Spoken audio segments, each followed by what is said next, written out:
sem maiores delongas, passo a palavra ao ministro Maurício Godinho Delgado, que dispensa apresentações, ministro do Tribunal Superior do Trabalho. Ministro Godinho, a palavra de Vossa Excelência.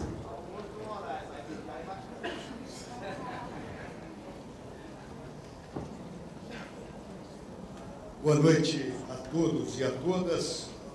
Meus agradecimentos à organização do evento por ter realizado esse convite e me permitir participar desse importantíssimo evento institucional e acadêmico. Meus cumprimentos ao presidente da mesa, o nosso caríssimo doutor Carlos Eduardo Azevedo Lima, meus cumprimentos ao deputado federal Francisco Chagas, ao ministro Lélio Bentes, à ministra Kátia Magalhães Arruda e o nosso caríssimo colega, ex-presidente da Matra, nosso magistrado, doutor Gilberto.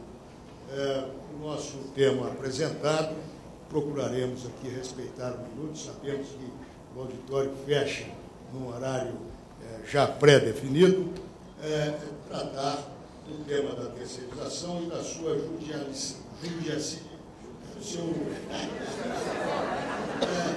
processo de inserção do tema no judiciário por meio de ações diretas de constitucionalidade e inconstitucionalidade e também de recursos extraordinários. Evidentemente que vamos fazer uma síntese muito apertada, procurando enfocar o grande, que me parece, o grande tema em torno desse aspecto. Eu creio que a terceirização nessa dimensão judicial contemporânea, ela envolve duas grandes questões. E, curiosamente, essas duas grandes questões estão muito interligadas, como procuraremos demonstrar no plano constitucional brasileiro. A questão da responsabilidade ou não do Estado no processo da terceirização e a questão da limitação ou restrição à terceirização no plano da sociedade civil e da própria sociedade política, isto é, se a terceirização pode se fazer também nas atividades fim das empresas e instituições tomadoras de serviço. Se nós examinarmos o percurso constitucional brasileiro, que se iniciou em 1824, há 190 anos, portanto, nós vamos perceber que, de uma maneira rigorosa, de uma maneira sistemática, pela análise do conjunto das constituições brasileiras, nós tivemos apenas duas constituições na história brasileira, excluída da análise a Constituição de 1937, que me parece que sequer deve ser chamada de Constituição, porque é de uma ditadura, e era tão radical que o próprio ditador deixou-a em suspenso até o final da ditadura. Então, a Constituição de 37 não é objeto dessa referência. Se tomarmos em conta todas as constituições brasileiras, inclusive as constituições da ditadura de 1964 até 85, que são dois diplomas constitucionais, de 67, e a emenda constitucional 01 de 1969, que no fundo é uma outra Constituição, pelo largo número de modificações provocadas naquele ano de 1969, Constituição outorgada, nós vamos perceber que a ideia de Estado irresponsável só está presente em duas Constituições brasileiras. E, ao mesmo tempo, a ideia de iniciativa privada sem peias, sem controles, ilimitada, também só está presente nas mesmas duas Constituições. Que Constituições são essas? Exatamente a Constituição de 1824 e a Constituição de 1891. Portanto, nós temos 190 anos da primeira Constituição, que admitiu, de uma maneira bastante clara, a ideia de Estado irresponsável no Brasil, e há 190 anos da primeira Constituição, que admitiu a ideia de iniciativa privada sem controle no Brasil. Essas duas ideias foram repetidas com uma linguagem um pouco diferente na Constituição de 1891. Entretanto, nós sabemos que desde 1934, quando surgiu a primeira Constituição de caráter mais social, mais humanística, uma Constituição um pouco mais democrática do que os dois exemplos anteriores, que não eram Constituições democráticas, eram Constituições absolutamente fechadas, elitistas, autocráticas, autoritárias, e que não trouxeram efetivamente nenhuma contribuição para o processo de avanço cultural, jurídico, econômico, inclusive, e social do Brasil. Nós vamos perceber que a ideia de Estado irresponsável desapareceu desde a Constituição de 1934. E a ideia também de livre iniciativa, iniciativa privada, ou propriedade privada sem peias, sem controles, desregulamentada, são ideias que há 80 anos desapareceram do direito constitucional brasileiro.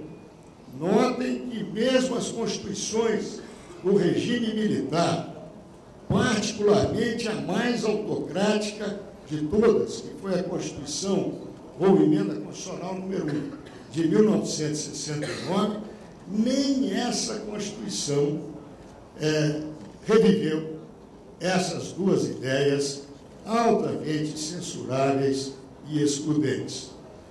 A Constituição de 1969, ela reviveu a tese do Estado irresponsável, sem dúvida nenhuma, sabemos disso, mas a reviveu essencialmente para o campo político-partidário, da perseguição política, da exclusão política, do aspecto mais vinculado à noção de ditadura, de regime autocrático, de regime ditatorial, excluindo lá no seu artigo 186 da apreciação do judiciário quaisquer atos ou medidas praticados pelo comando militar do sistema governamental da época.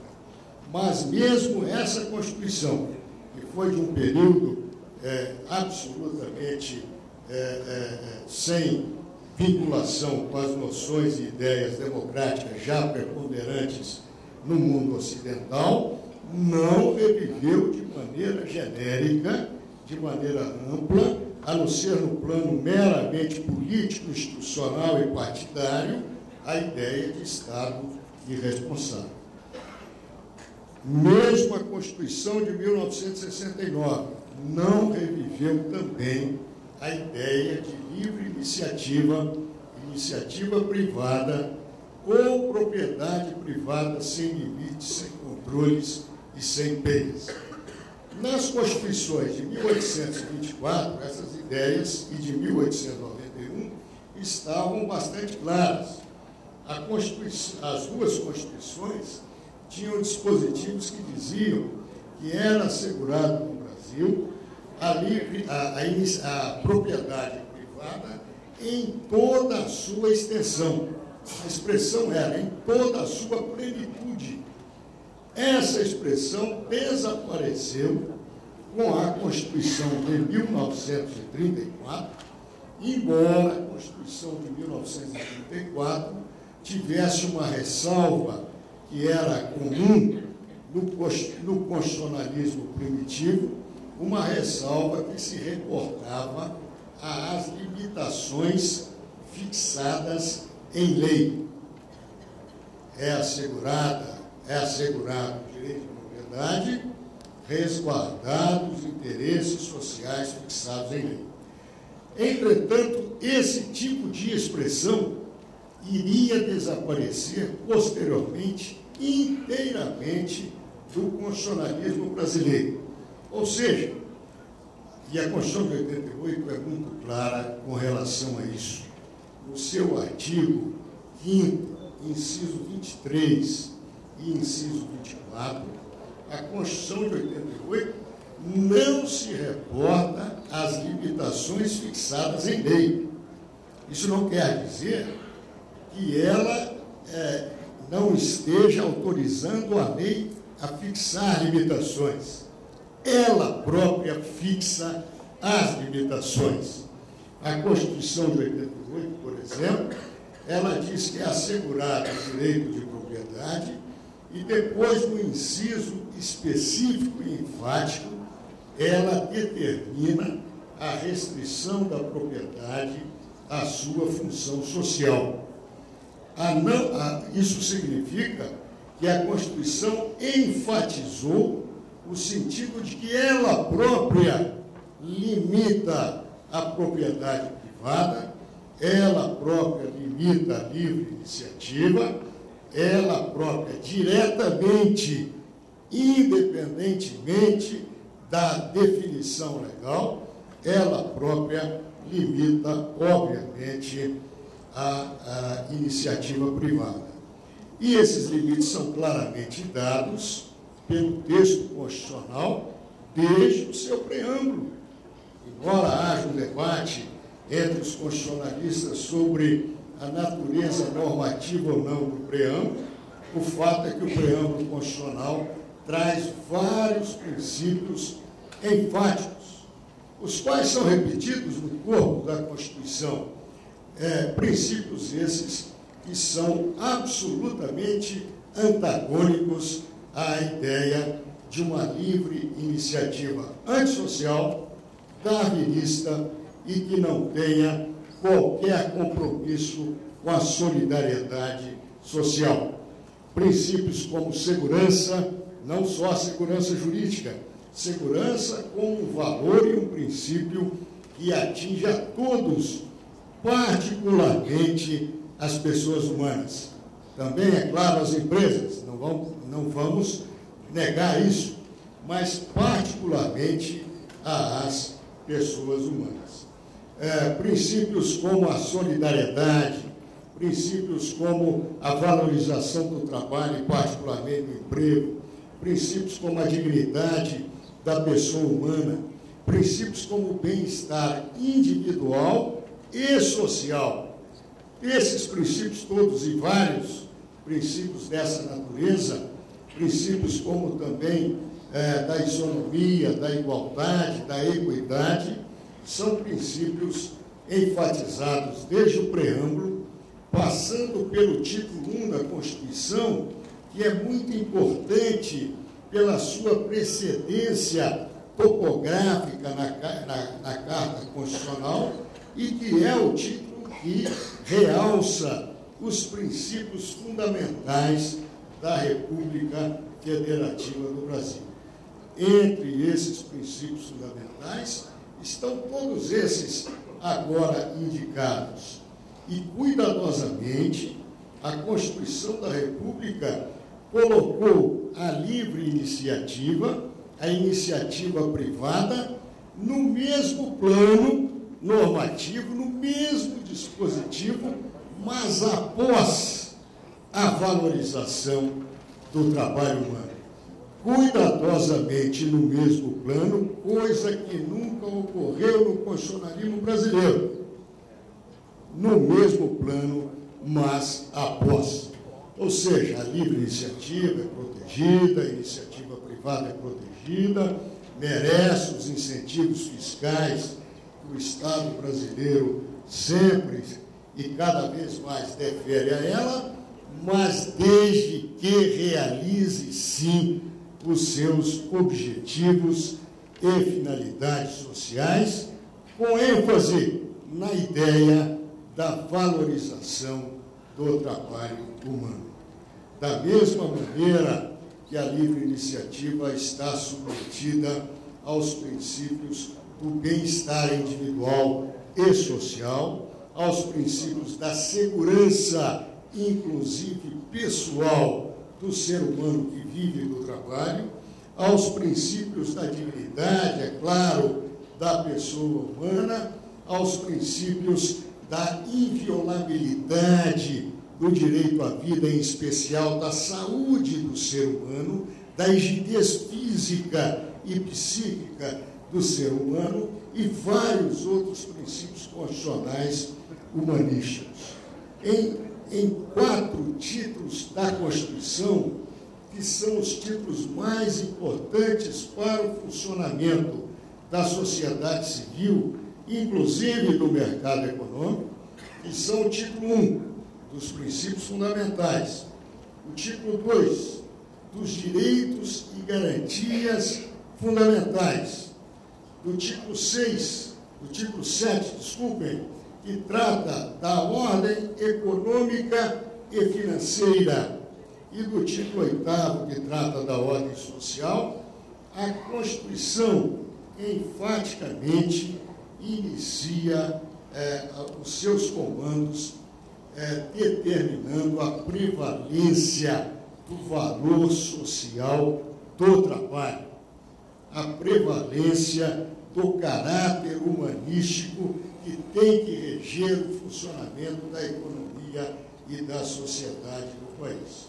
De maneira que esses limites trazidos pela Constituição da República são limites que têm validade constitucional direta, independentemente da existência de lei inferior à Constituição. Ao reverso, a lei é que não pode invalidar a efetividade desses princípios. Nessa medida,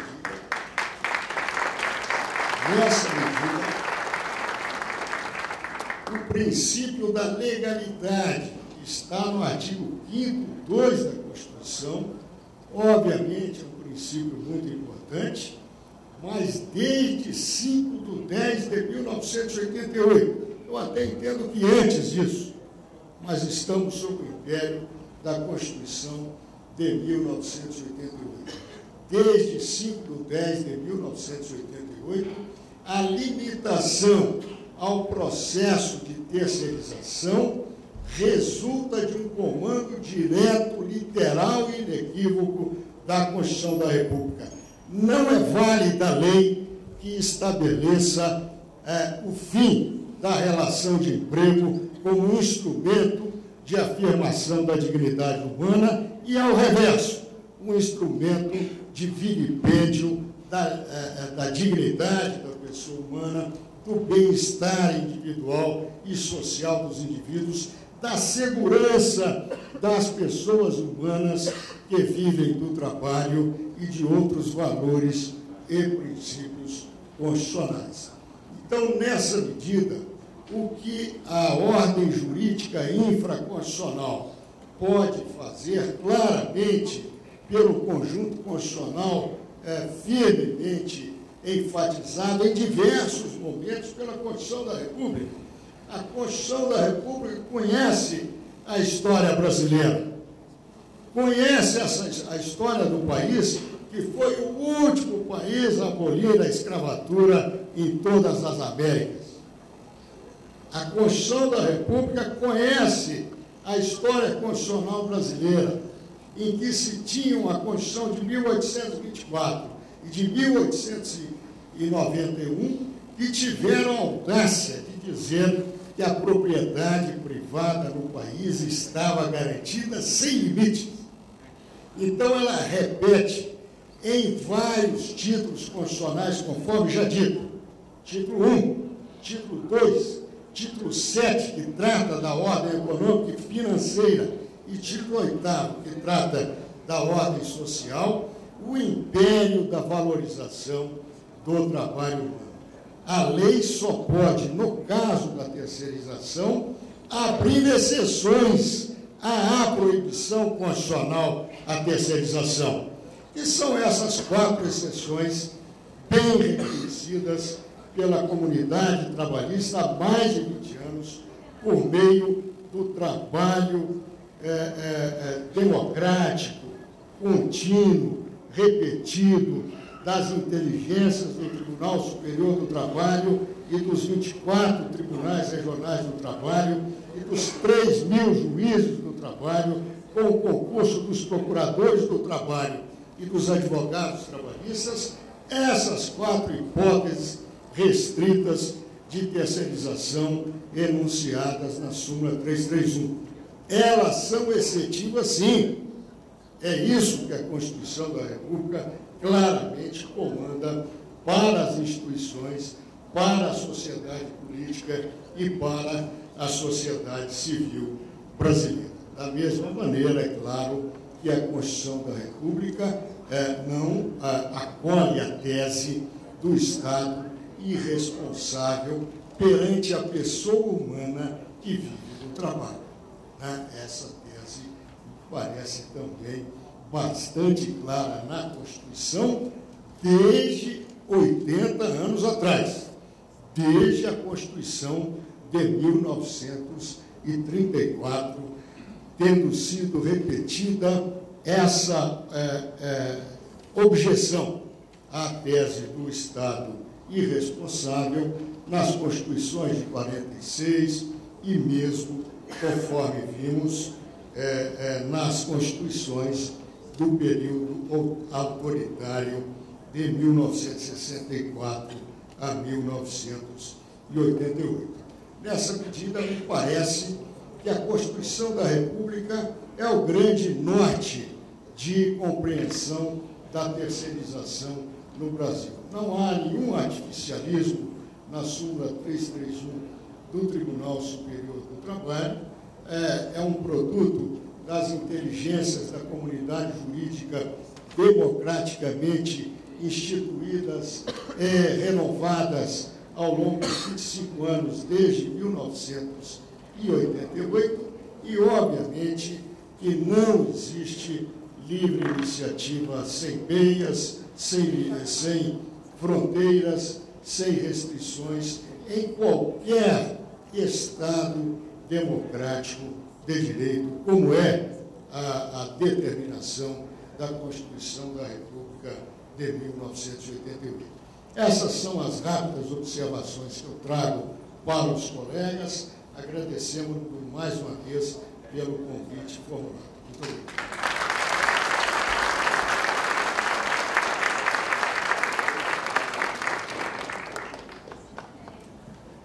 Agradecendo as brilhantes palavras com as quais nos brindou o ministro Coutinho, que destacava com bastante propriedade que se foi colocado pela primeira vez a livre iniciativa no patamar de grande relevância na Constituição, mas de igualdade com diversos outros, inclusive dignidade humana e tantos outros, mas igualdade não é superioridade, né? Ele até falava em audácia, porque se fosse sob a égide, e me corrija se eu entendi errado, ministro, se fosse sob a égide da Constituição de 1891, talvez fosse até compreensível isso, mas não sob a vigência da Constituição Cidadã, que é a Constituição chamada Constituição Cidadã de 1988.